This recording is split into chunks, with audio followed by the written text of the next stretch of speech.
Hola, el día de hoy estaremos tocando una obra nueva en el canal, un anime del que no he hablado pero que me encanta enormemente. El personaje en sí es mi favorito de todo JoJo y una de las razones principales por la cual la parte 4 es mi favorita de toda la obra. Me fascina JoJo's Bizarre Adventure, de hecho, la historia que puede plantear Araki en cualquiera de sus partes para mí es fenomenal. Ninguna es peor que la otra, al menos a mi parecer. Muchos dicen que esta parte tiene demasiado slice of life, o que por culpa de Yotaro, Yosuke no tiene el protagonismo que debería tener, o que no hay una amenaza a nivel mundial que ponga en riesgo a todas las personas. Sin embargo, creo que esto es la magia de Diamond is Unbreakable. El video estará en un formato un poco distinto al habitual, y por supuesto tendrá spoilers. Voy a hablar del personaje en general, técnicas y aspectos psicológicos, así como también un pequeño repaso a su historia. En Guerra Avisada no muere soldado, así que por favor tomar en cuenta esto. Ahora sí, con esto dicho, comencemos. Primero, ¿quién es Kira Yoshikage, al menos como persona? En palabras simples, es alguien normal. Al menos es la impresión que intenta dejarle a todos. Él desea ser una persona común, alguien que no destaque y que desea vivir en la sombra. Él quiere estar en la sombra de otros. Él desea ser uno entre muchos, en la gran cantidad de trabajadores en Morio, alguien que jamás vivió con la intención de que lo mirasen u otros estuviesen de acuerdo con él. Él solo debía aparentar estar de acuerdo con otros, apegarse a la norma de la gente, porque solo quería vivir, relajarse y disfrutar del pueblo que tanto le gustaba. Naciendo parte de una familia funcional, al menos en superficie, con padres sumamente protectores, este nunca tuvo problemas en su crianza, a pesar de los ciertamente estrictos que llegaban a ser sus padres, y en particular los abusos que podía dar su madre. Aún así, esto en superficie no era un problema, no daban esta impresión, ellos buscaban dar una buena imagen a Morio, y esto lo dejó marcado a él. Siempre se conformaba con un tercer lugar, ya que no quería destacar. No buscaba la perfección, al menos en algunas cosas, en otras sí porque tenía sus compulsiones. Sin embargo, tenía la necesidad de no destacar pese a que sus capacidades físicas e intelectuales destacaban. Él era por encima de la media, sin embargo no le gustaba hacerlo, no quería que lo mirasen. Alguien como él, un demonio de los impulsos, tuvo una infancia ciertamente tranquila, pese a los problemas que pudo haber con su madre. El mayor pecado de sus padres llega a ser el querer aceptar todas sus cosas ya que lo amaban, un amor retorcido. Él sí amaba a sus padres y fue esta retroalimentación la que jamás lo llevó por un buen camino. Quizás fue la actitud de su madre la que hizo nacer al diablo o quizás vino dentro de sí. Capaz, desde el momento que él respiró ya era un monstruo. Sin embargo, una cosa es cierta, y es que el monstruo era completamente real.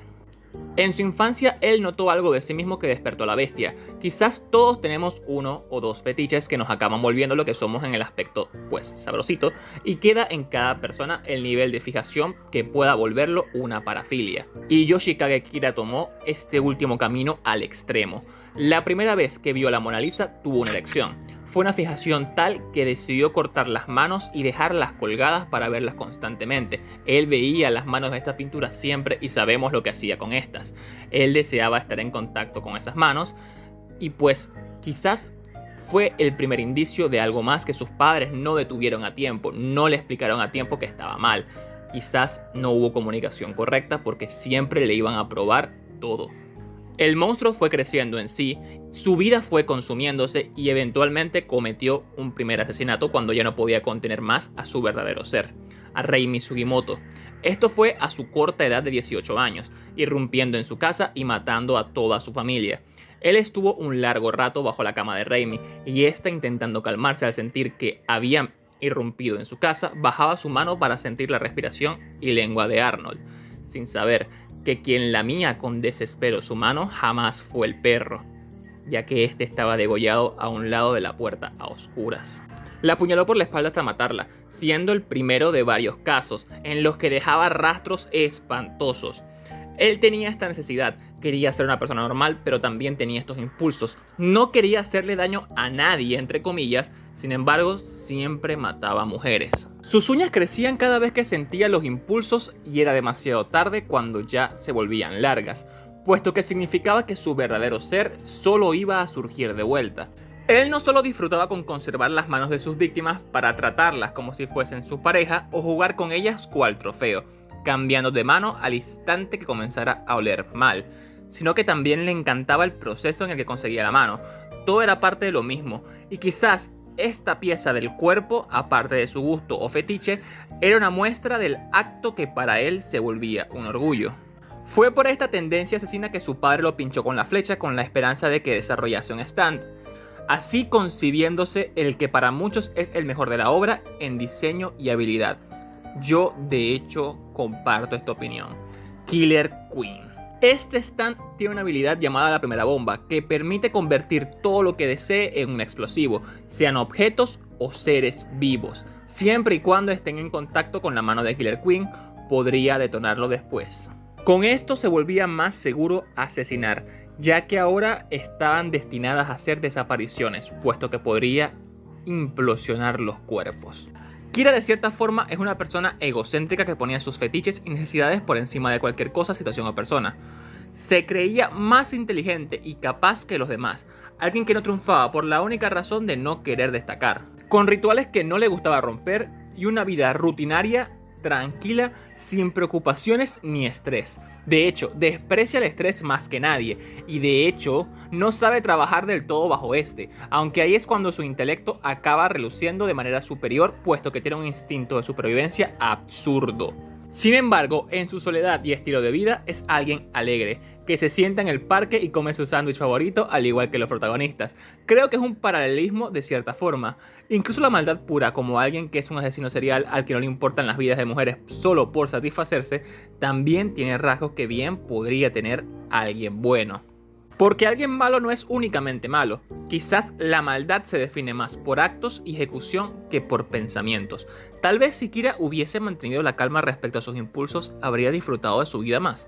Viviendo hasta cierto punto con respecto a su fijación en las manos, podría desarrollarla a través de contacto con mujeres donde sí pudiese tener cierto alcance con las manos sin necesidad de matarlas. O tal vez fue la liberación del monstruo lo que finalmente le trajo paz. Fuese como fuese, no quita que él es una escoria que le quita vidas a incontables mujeres a lo largo de la obra, antes y mediante la obra. Otro aspecto interesante de él es que su egocentrismo hace que si alguien le perturba su paz, se la tenga jurada. Si alguien se atreve a dañar sus hábitos, es capaz de asesinarlo si no implica que lo conecten con la serie de desapariciones, ya que prefiere no dejar pistas o pruebas. Pese a su ego, aún así, el hábito de no destacar era más grande, a tal punto de que si pasaban cosas que le molestaran, prefería no pelearse, no hacer algo en contra y de hecho se reventaba los dedos de las manos, mordiéndoselos, arrancándose las uñas únicamente por intentar reservarse la frustración y no actuar. Se veían sus rasgos desde tan joven, pero quizás una pequeña ayuda pudo haber evitado que el monstruo naciera, un mejor ejemplo. Después de todo, como no se atacó, él debe estar en contacto con manos hermosas porque así calma su ansia. Es absurdo, pero es algo que va con él. Lo compararía con una adicción a la que jamás atacó y ahora es tarde para frenarla. Después de todo, él justificaba su accionar simplemente con el hecho de que era lo único que le entretenía o lo único que le gustaba, y que era una persona recta, que era una persona buena, como si matar a alguien más cada cierto tiempo fuese nada. Le daban igual las vidas ajenas siempre y cuando la suya se mantuviese en el orden que quiso darle. Era una persona muy egocéntrica. A él no le importaban los aspectos o vida de las mujeres que mataba, solo la forma de sus manos, ya que sería estas y solo estas las que tomaría como novias, notándose su degeneración y psicopatía. Para él, una novia dejaba de funcionar en el instante que la descomposición aparecía, destruyendo el resto de la evidencia con su bomba. Pese a que parecía que no tenía tendencias o preferencias a matar a un tipo de mujer u otra, él parecía escoger únicamente a mujeres que fuesen desagradables o con una actitud que se viese negativa, ya que le gustaba domarlas. Al menos se sentía de esta forma, él quería ver el miedo o desesperación de estas antes de matarlas. Después de todo, sus fetiches no son únicamente las manos, sino también la muerte que viene detrás de esta. Y de hecho, veo el asesinato ya involucrado en este ritual que tiene para satisfacerse. Y como toda persona con una adicción, llega a sentir abstinencia. Cuando suplantó la vida de Kosako Kawajiri, pasó mucho tiempo sin matar. Y casi le costó su nueva paz por el hecho de que quería matar a alguien, a una mujer y quedarse con sus manos. De hecho, cuando vio pasar a unas caminando, él pensó en matarlas. Sus uñas crecieron y casi mata a la propia esposa de Kosako Kawajiri, únicamente porque deseaba satisfacer este impulso. Sin embargo, la paz, o la necesidad de la paz, le ganó, y es un aspecto primordial para Yoshikage Kira. Como lo expuesto anteriormente, adora la paz, se frustra y llega a ser muy agresivo ante aquellos que la perturban. humillando y demostrando su verdadera cara en el instante que tiene la oportunidad y sin el menor remordimiento de desaparecer a quien se mete en su camino. No obstante, él busca que no lo noten, así que los confrontamientos directos no son opción. De hecho, el tener que asesinar a alguien por necesidad no es algo que vaya con él, y no disfruta aplastando gente si no es para satisfacer su fetiche e impulso, a no ser que lo lleven a un punto de frustración muy elevado. Cuando ya lo llevan a un enfrentamiento directo se vuelve imprudente, agresivo, alguien capaz de malograr a otro y darle una paliza mientras lo humilla. En el caso de su combate con Koichi, luego que este llega con él, le destrozó la cara contra el piso, le puso el zapato en la boca y le hizo soplar la sangre de su nariz únicamente porque sabía que así no sufriría suficiente, puesto que su cerebro no estaba oxigenándose como tal, al menos no del todo, ya que estaba congestionado. De hecho, casi lo asesina abriéndole un hueco en el estómago, y se vio otro aspecto de él en este momento: su obsesión-compulsión con lo que él considera ordenado y perfecto. El hecho de que Koichi tuviese una media volteada fue lo único que lo hizo ser derrotado. Él pudo haber acabado con Koichi e irse, pero perdió tiempo arreglando la misma ya que le daba ansiedad el verla tan mal colocada. No tolera las imperfecciones, a tal punto que su plan de escape se fue al caño únicamente por no perdonar el ver una media mal puesta. Yoshikage Kira es alguien de hábitos. Compra su pan en un solo sitio, el mejor pan que supuestamente tienen, y manda a hacer sus trajes de una forma específica en una misma tienda constantemente, porque todo esto forma parte de sus rituales. Y son ciertas tendencias sociopáticas el hacer lo imposible para que estos rituales no se rompan, incluso llegando a matar a otros. A tal punto ama estos rituales que jamás se propuso abandonar Morio, incluso si era la mejor opción, y en el instante que se descubrió su identidad, decidió secuestrar a una persona que tenía rasgos parecidos a los suyos e intercambió huellas dactilares y su rostro con él, porque él no iba a poner en riesgo su paz. De cierta forma, él satanizaba al grupo de protagonistas por haber dañado su estilo de vida, y de hecho, al menos en su perspectiva y su historia, y cómo fueron las cosas para él, estos fueron sus antagonistas. Su vida como Kosako Kawajiri cambió muchos de sus rasgos, pero otros los mantuvo. Después de todo, no puede cambiar su esencia. Seguía siendo un vendedor, pero ahora tenía una esposa y un hijo que sospechaba todo lo que él era y entendía que sus comportamientos eran extraños. Él jamás va a aceptar que tiene la culpa de algo, y de hecho siempre va a buscar la culpa para otros. Él culpaba de todos los males a los Yostar por haberlo llevado a ese punto, y jamás se detuvo a pensar que quien lo colocó ahí fue él mismo. Sus asesinatos, el ser un monstruo. Él creía ser recto y de hecho ni siquiera veía sus propios errores como monstruo que lo llevaron a la primera vez que sintió la derrota. No solo hablamos de que de por sí ser un monstruo era un error, sino que incluso siendo un monstruo cometió errores. Dejó pistas porque no era perfecto, él creía que sí, pero no, y echaba culpas a otros de sus propios errores. Sin embargo, pese a que todo estaba dado para que él perdiera, de alguna forma salía de los problemas. Él es fiel creyente del destino. Es supersticioso y cree que su vida está determinada por la suerte. De hecho, su suerte la mide a través de sus uñas. Mientras más largas estén, menor probabilidad hay de que lo encuentren a la hora de cometer un asesinato. Un aspecto de su confianza y de cómo piensa que la suerte está de su lado se demuestra antes de su pelea con Koichi, cuando creyó que Sheer Heart Attack no tenía debilidades.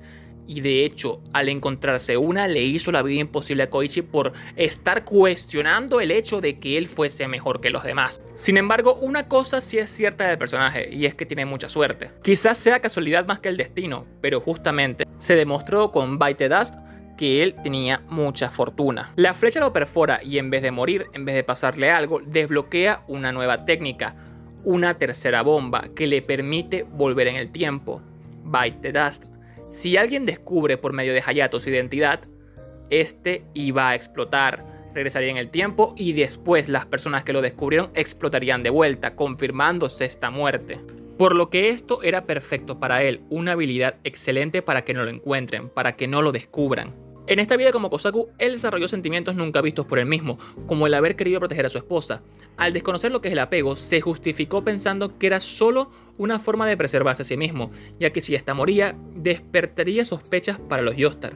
Él no mató a Stray Cat, sino que lo adoptó y lo volvió parte de sus técnicas para sumar su bomba con las burbujas del mismo, ya que Yoshikage Kira era una persona muy oportunista. Él es derrotado por su propia confianza, por su exceso de esta, como siempre dejando una que otra pista ya que no puede huir de la condición humana, gritando su verdadero nombre en la calle mientras Hayato lo impulsó a este error al sentirse orgulloso de sí mismo. Fue esto lo que le hizo tener la batalla final en la que murió.